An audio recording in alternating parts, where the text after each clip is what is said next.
nothing beside remains. Round the decay of that colossal wreck, boundless and bare, the lone and level sands stretch far away. These famous lines from the sonnet by English Romantic poet tell of the inevitable collapse of any, even the most powerful earthly empire. They tell of how inexorable time and boundless human pride grind the greatest achievements to dust, leaving of them only ruined statues amidst an endless wasteland. And it is exactly this poem that gave the title to the 14th episode of the 5th season of The Breaking Bad. An episode that for over a decade towered over the entire television landscape like that very untouchable antique monument. I have already reviewed this episode on this channel. I'll leave a link in the description. But in this video, we will talk about something a little different. Perfect television. Does it even exist? For 13 long years, the answer to this question for millions of viewers around the world was absolutely unequivocal and beyond any doubt. If you went to IMDb and opened the list of the best television episodes in human history, sitting proudly and alone at the very top was a single hour of screen time, the episode Ozymandias from the 5th season of The Breaking Bad. From the moment of its release in 2013, it maintained a mathematically flawless rating, resting on a foundation of over 300,000 votes. This rating became the Holy Grail, an untouchable monument for the entire fan community. It's ours! But in February 2026, the unthinkable happened. A project appeared on the television horizon from which no one expected a revolution. A Game of Thrones spin-off with the disarmingly simple title, A Knight of the Seven Kingdoms. Its 5th episode, In the Name of the Mother, aired and also received a 10 out of 10. And this is where, in my opinion, the internet went crazy. What followed became the most absurd, petty, and deeply ironic fan war of the decade, as a result of which both masterpieces fell from their pedestals. But before we dive into the dirty chronology of this digital slaughter, I want to ask the main question. Which of these episodes is actually better? To conduct a truly deep and comprehensive analysis, it is most expedient to compare these two television masterpieces across 8 key criteria, covering both the technical aspects of production and their global cultural impact. I am writing to you because I have been holed up in my apartment for 2 days and nights watching all seasons of your show. I am in love with it all. When I first watched Ozymandias, I physically forgot to breathe. And herein lies the main, colossal advantage of Breaking Bad. This episode does not work in a vacuum. It leans with all its weight on the heft of 60 previous episodes. Vince Gilligan built this house of cards over 5 seasons. Ozymandias is the absolute point of no return. We see how Walter White's criminal empire, which he built on blood, lies, and egoism, justifying himself with caring for the family. I have made a series of very bad decisions, and I cannot make another one. Why did you make these decisions? For the good of my family. Collapses in a single moment.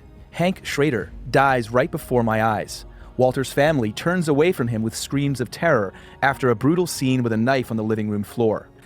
You're the smartest guy I ever met. And you're too stupid to see.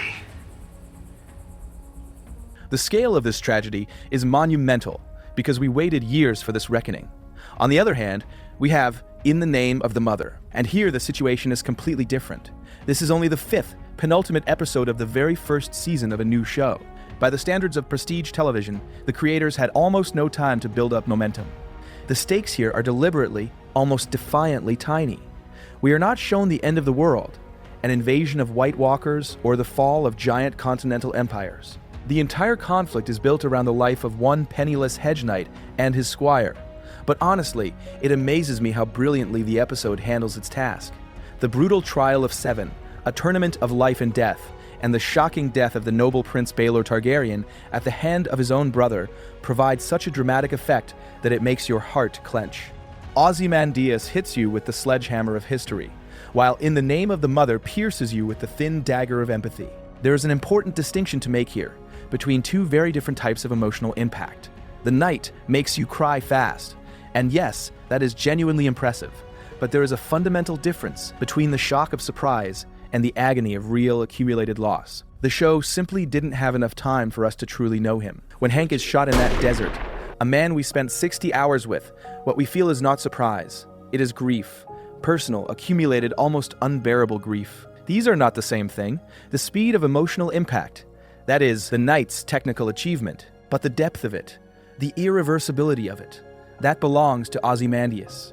5 seasons of narrative weight make the emotional blow of this episode incomparably heavier and far longer lasting. If we talk about visuals, Ozymandias, directed by Rian Johnson, is a textbook on creating unbearable suspense. Johnson's camera is ruthless. The scorching, endless Albuquerque desert is used not just as a backdrop, but as a mirror of Walter White's soul. Absolutely empty, scorched, and isolated from everything human. The famous shot where Walter falls helplessly into the sand has forever entered the golden fund of cinematography.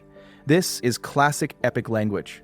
But what the director did in the episode In the Name of the Mother felt to me personally like an incredibly fresh breath of air for the Game of Thrones franchise. We are used to the calibrated, almost balletic choreography of fights in the original series. Here, however, the battle of 14 people is shown completely subjectively, dirty, and claustrophobic. We observe the deadly chaos literally through the narrow slit of Dunk's dented helmet, whose vision is additionally limited by an eye swollen from beatings. Before the fight begins, the characters are literally sick with fear. I am firmly convinced that such an approach strips violence of any romantic gloss. This is not a glorious battle of heroes. It is a dirty brawl in a puddle for one's own life. And this visual discomfort works for the atmosphere of the episode simply flawlessly. What is the meaning of these works? Ozymandias, like Shelley's sonnet to which it refers, deeply and pessimistically explores the destructive nature of human pride. The episode clearly demonstrates egoism, vanity, and the thirst for total control inevitably, like the laws of physics, destroy everything that a person tried to protect. It is a dark, nihilistic philosophy that tells us that sins will always have to be paid for. In contrast to this, In the Name of the Mother offers us a constructive philosophy. This episode focuses on ethics, compassion, and the true essence of chivalry. Not the kind that comes with a beautiful title, but the kind that lives inside. The showrunner masterfully weaves into the fabric of the fight flashbacks about the difficult childhood of young Dunk in the slums of Flea Bottom. We see his friend Rafe teach him the harsh rules of the streets. No one forgets shit.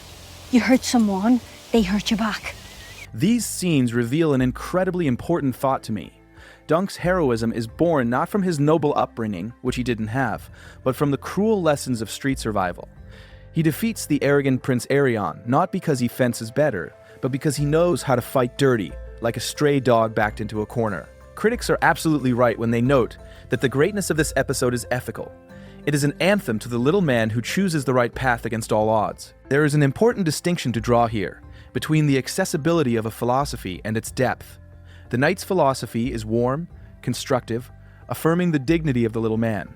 It finds an instinctive response in the audience, precisely because it is comfortable. That is not a flaw, but it is also not the highest level of complexity. Ozymandias occupies a far more uncomfortable position. It offers a worldview with no redemptive exit, no hero to remind you that the world contains decency. It is a closed system of consequence, and holding an audience inside that system for a full hour, giving them no foothold, no catharsis until the very end. That is a philosophically riskier and more demanding task. The knight does win something here, though. Its philosophy is actionable in a more direct sense. It gives the viewer an ethical code they can carry with them. Ozymandias warns. It does not guide. A harder, more unforgiving philosophical position requires greater craft to pull off, and leaves a longer aftertaste. Ozymandias is an unconditional 100% tour de force by Bryan Cranston. The entire power of the episode rests on his individual anguish. The actors play out shock, betrayal, and panic at such transcendent frequencies that you want to turn away from the screen while watching. It's that heavy. Cranston, kidnapping his daughter and screaming into the phone receiver, delivers perhaps the best solo performance in the history of American television. You're never gonna see Hank again. In A Knight of the Seven Kingdoms, we see a completely different core. Here, incredible warm buddy movie style chemistry is put at the forefront. In my opinion, 30-year-old Peter Claffey and 11-year-old Dexter Soul Ansel are the beating heart of the whole show. For a child actor to play such a complex, secretive, yet childishly vulnerable Prince Egg and not get lost against the backdrop of the grim Middle Ages is a feat. Their touching, budding friendship carries the entire series, proving that sincere human relationships will always be more interesting than political intrigue in marble halls. Ser Duncan the Tall. Never heard of him. Do you know every knight in the Seven Kingdoms, then? The good ones.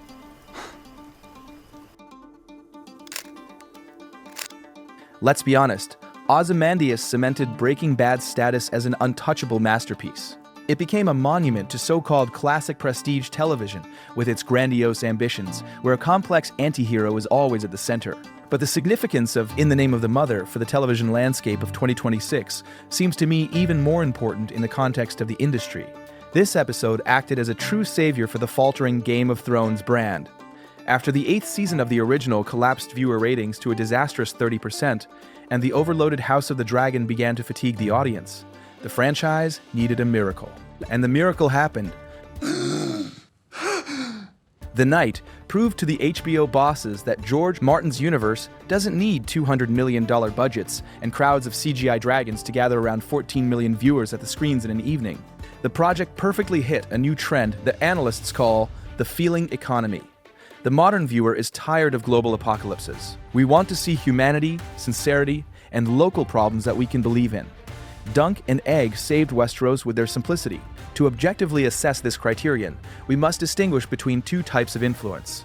Ozymandias changed the way critics, academics, and the industry itself perceive television as a medium. It was one of the data points that shattered the cinema is more important hierarchy, and this shift is irreversible.